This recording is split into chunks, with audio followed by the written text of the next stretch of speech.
What is up everyone? I'm Gloriae, and in the previous video, I made a guide about Assassin in solo PvP.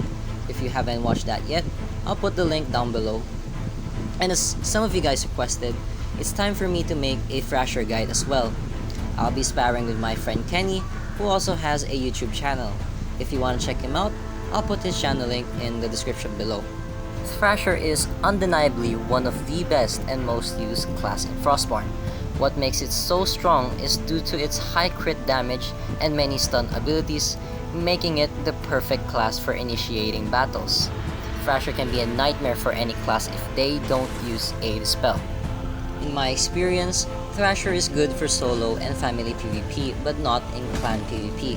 I'll talk about that in another video explaining which classes are good for solo, family, and clan PvP. Thrasher specializes in heavy armor and has a passive ability in which you are able to deal 30% damage to players with more than 70% HP. This gives the Thrasher an early fight advantage. The first ability is called the Stun Barrier, which lasts for 6 seconds and stuns your attacker for 3 seconds. The second ability is the Leap, which allows you to jump forward and stun your enemies for 2 seconds at the landing point. Now there's a common question asked by many people. Can you switch the shock trap while in mid-air? The answer is no, because you can only change inventory slots after you finish landing. If you try to change slots too fast, it will just say weapon change unavailable. The Leap can be also used to dodge projectiles at the right timing. If you've seen Factor Danger's gameplay, he waits for his opponent to use a throwing hammer before using his Leap skill. As a Thrasher, you can choose between the Dragon Sword, Cleaver, Skullclaw, Ice Axe, Nord Shield and Sword, or the Dragon Shield and Sword. I'm not going to include the Thor Axe and the Thor Shield and Sword on this list because those are the best weapons but are very expensive. And personally, I don't feel like it's worth using in PvP unless you are pay to win. Among these weapons, I consider the Dragon Sword to be the best since it has the highest damage and has a 15% chance of dealing 30% additional damage. My next tip is to bring a Dragon or Nord Shield and Sword with you as an extra weapon because you can block a considerable amount of damage when you are stunned. You can apply this technique to any class, but it is more suitable for Thrasher because it does not reduce the cooldown of your abilities. As a Thrasher, you have to be decisive of what ability you will use first because both of its abilities has around a 50-second cooldown. If your enemy is playing safe, then use a throwing hammer first followed by a shock trap. If your enemy is aggressive, wait for him to cast his abilities and use your leap at the right time.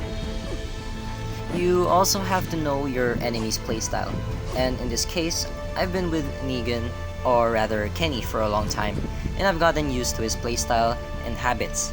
He keeps running when he gets to low HP, or just even if his skills are on cooldown, and honestly, no matter how I hate his strategy, it is actually effective. He keeps doing this because he wants me to chase him. But since we are in the middle of a raid, there are no mobs around, which means I'm vulnerable if I don't be careful. This is why, instead of chasing him, I just stay in one position and put shock traps. That way, he will be forced to attack me first and fall for my traps, otherwise nothing will happen and the fight will take too long. That's all for the tips, and I hope that you guys enjoy this remaining gameplay.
guys like this video, consider subscribing, like the video, and let me know in the comment section down below what would you want me to post next. So thank you guys for watching. I'll see you guys in the next video.